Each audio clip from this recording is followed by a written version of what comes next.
Every day you throw something away, a coffee cup, a broken charger, a takeout box, and never think about it again. You drop it in the bin, walk away, and it disappears.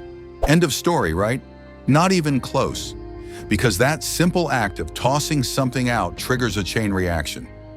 An entire hidden economy that moves millions of tons of waste across cities, countries, and even oceans. It's a world powered by garbage trucks, recycling plants, informal workers, black markets, and billion-dollar corporations, all profiting from what we call trash. And today, we're pulling back the lid on that invisible machine to see how the economy of waste really works. Before we dive into the world beneath the bin, make sure you like, subscribe, and turn on notifications, because after this, you'll never look at your trash can the same way again. So let's start with a simple question. What happens when you throw something away? The truth is, there is no way every item has a destination. Once you dump something in that can, a vast logistics network takes over.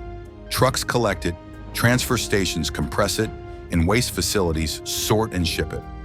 Behind the scenes, millions of people are working, from drivers to sorters to traders, all part of a system that's as essential to modern life as electricity or the internet. Trash isn't just waste, it's commodity flow. Every city in the world runs on what's called a waste value chain, a series of steps that transform discarded materials into something else. Some of it is recycled, some is burned for energy, some becomes raw material for new products, and some, unfortunately, just gets buried in the ground or shipped overseas. Here's where the invisible economy begins. Let's take your everyday plastic bottle. You toss it in the recycling bin, feeling good about yourself.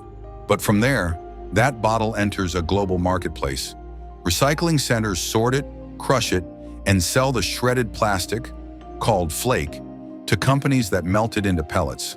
Those pellets might then be sold to a textile factory in Vietnam, where they become part of a fleece jacket sold back to you 6 months later. That's not a recycling fairy tale. That's global trade. In fact, for decades, most Western countries exported huge amounts of recyclables to China. It was cheaper than processing them locally, and China's booming manufacturing industry needed the raw materials. By the early 2010s, China was taking in more than half of the world's plastic waste. But then in 2018, China said no more. The national sword policy banned the import of most foreign recyclables. And suddenly, the invisible economy of trash faced a massive crisis. We think about recyclables as commodities, as we would think of steel or oil or grain or anything else. And so a lot of these materials are valueless at the moment. Where would all that waste go now? Almost overnight, global waste markets scrambled. Countries like Malaysia, Vietnam, and Turkey became new dumping grounds.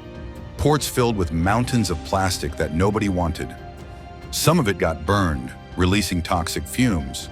Some got recycled only on paper. The rest ended up in rivers and oceans. But through all that chaos, one thing became clear. Waste wasn't just a byproduct of modern life. It was a business. Let's talk money. The global waste management industry is worth over $1.6 trillion. That includes collection, recycling, landfilling, waste to energy, and more. But that's only the visible part. The invisible economy, the informal waste sector, operates in the shadows, yet it handles a significant share of the world's recyclables. In many developing countries, an army of informal workers, often called waste pickers or scavengers, make their living from trash. They collect plastic bottles, cans, cardboard, and metals, selling them to middlemen for cash. It's estimated that more than 15 million people worldwide earn their income this way. These workers are the unsung recyclers of the planet. Without them, much of the material that's reused today would simply rot in landfills. But here's the paradox. While they save cities millions in waste collection costs, they often work without recognition, protection, or stable income. The invisible economy thrives on their labor, but rarely rewards it. Now let's zoom out even further. Beyond collection and recycling, trash also fuels massive industries: energy, construction, even fashion. Some waste is burned in waste-to-energy plants, where it's converted into electricity or heat. In some European countries, this accounts for as much as 20% of their power generation. Critics argue it's still pollution, but supporters call it the circular economy in action. Then there's landfill mining, where companies literally dig up old landfills to extract valuable metals and materials, basically turning yesterday's trash into today's treasure. And speaking of treasure, let's not forget electronic waste, or e-waste. That old phone you tossed out, it's packed with gold, silver, copper, and rare elements. A single ton of smartphones can yield more gold than a ton of ore from a mine. That's why e-waste recycling has become a booming underground economy, with informal workshops across Asia and Africa, stripping, burning, and melting electronics for scraps of precious metal. But e-waste is also toxic, releasing mercury, lead, and other deadly chemicals. So while it's lucrative, it's also dangerous. And this tension between profit and pollution defines the invisible economy of trash. It's a system built on contradictions. We live in a world obsessed with consumption, producing over 2 billion tons of waste every year. Yet we talk about recycling like it's salvation, when in reality, recycling itself is a market. If prices drop, recyclables pile up. If energy gets cheaper, virgin materials become more affordable, and recycling loses value.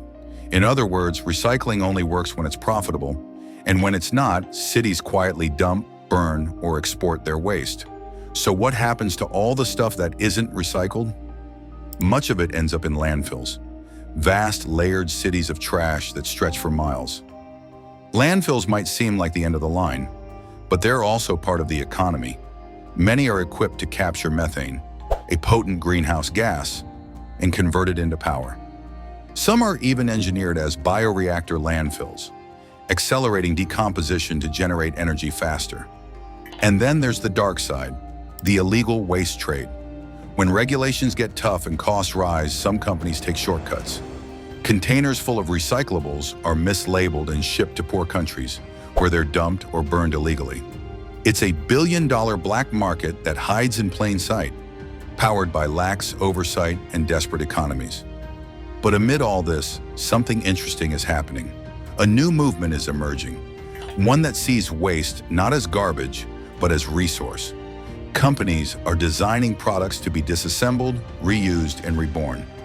Entrepreneurs are turning organic waste into biogas or plastic waste into construction bricks. Entire cities are experimenting with zero-waste models where trash is minimized through design, not cleanup.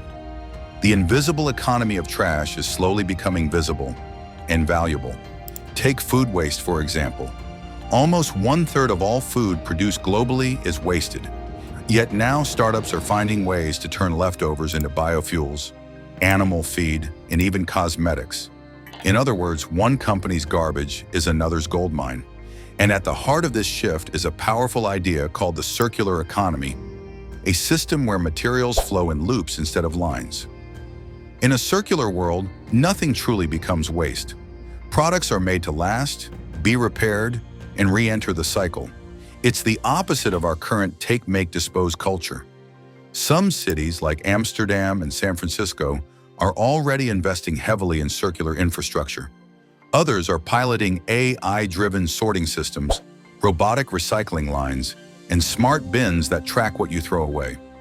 The invisible economy is evolving, from one that hides trash to one that redefines it. But the truth is, it still depends on us. Every decision we make, what we buy, how we dispose of it, what we support, feeds this system. The invisible economy of trash isn't somewhere out there. It's built on the habits of billions of people, one plastic wrapper at a time. And here's the uncomfortable part. The real problem isn't just how we handle waste, it's how we create it. Every product starts as raw material, mined, harvested, or extracted, and ends as trash. To change that, we need more than better recycling. We need smarter design, cleaner production, and fewer disposables. Because in the end, the only truly sustainable waste is the waste that never exists. So the next time you toss something out, pause for a second. Think about the journey it's about to take. The workers who'll sort it, the machines that'll grind it, the ships that'll carry it across oceans, and the companies that might make money from it. Your trash is part of a global story, one that connects cities, industries, and lives in ways most people never see. It's not just waste, it's an economy. Invisible, complex, and vital. And the more we understand it, the better we can change it. So, if you found this eye-opening, hit that like button, subscribe to the channel, and share this video with someone who still thinks throwing it away means it's gone.